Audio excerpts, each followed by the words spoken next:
Well, hello there, and thanks so much for joining me on this festive Monday. They say everyone is a little Irish on St. Patrick's Day. I'm Stephanie Langston. Laura has the day off, and we have some fun treats in store today, including a little trivia later in our show. So be sure not to miss that. But right now, we want to focus on the lore of St. Patrick's Day with leprechauns and the famed pot of gold at the end of the rainbow. The big question, how do rainbows have all those cool colors? Well, we called in the experts at the Adventure Science Center. I'm here with Allie, who has a cool, colorful chemical reaction to show us. Welcome in. Hi, thanks so much for having me today. I am very excited. We're going to be throwing on the goggles and the gloves and jumping in on this. But let's start with a little bit about why rainbows are associated with St. Patrick's Day. Sure, so I think that we know that we need light. We need some raindrops for rainbows to form, and you know where it's a little rainy?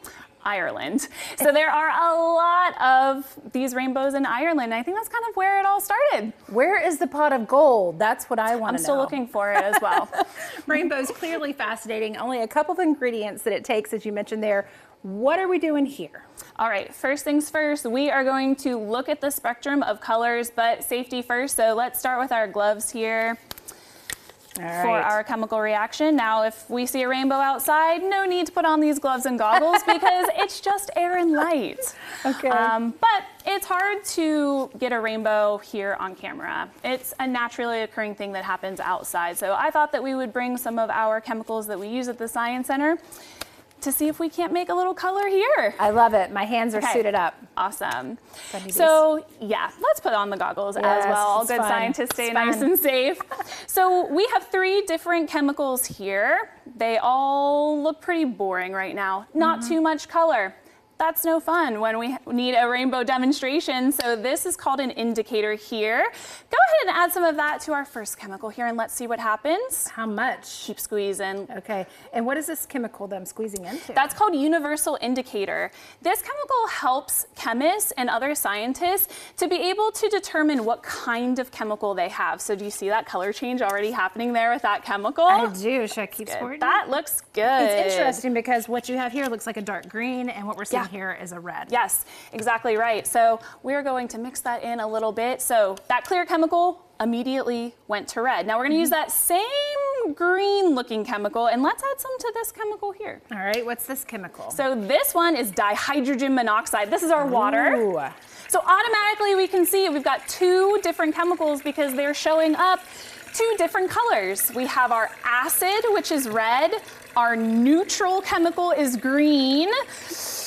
And we've got one more chemical to try out here. So last chemical. What's gonna be my guess? I'm gonna go with blue. Okay, just blue. Because it's so white and we're putting in green. Yeah, I don't know why. Yeah. Not Let's too see. far off. Or wait, am I right? Let's go. What do we got here? Purple? Purple. Okay. Ready. So what we're seeing here are 3 different chemicals on the pH scale. We have acid, neutral, and base. Now, that's a really fancy way of saying acids have a lot of hydrogens, and as they're mixed together and lose their hydrogens, then they become more basic. Fascinating. Is it true that no 2 people can see the same rainbow, and why is that? Yeah, so every single person sees colors differently, depending on how that light is refracting and reflecting in our eyes. So what looks red to you might look really different to me, actually. Now, is this a project we can do at home or no? So these are all chemicals that you can get at home. My acid is vinegar. I'm sure we all have vinegar at home. Okay. My neutral chemical is water. We have water at home. And my basic chemical here is called milk of magnesia. That's a tummy medicine that you can buy at any pharmacy.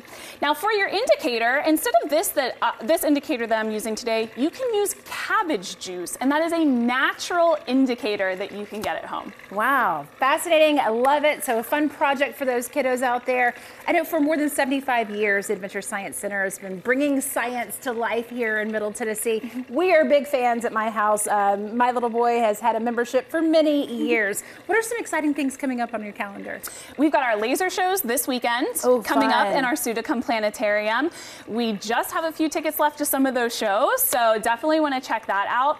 And then moving into the springtime, we have our family Star Wars event on May the 4th. You really don't want to miss that one.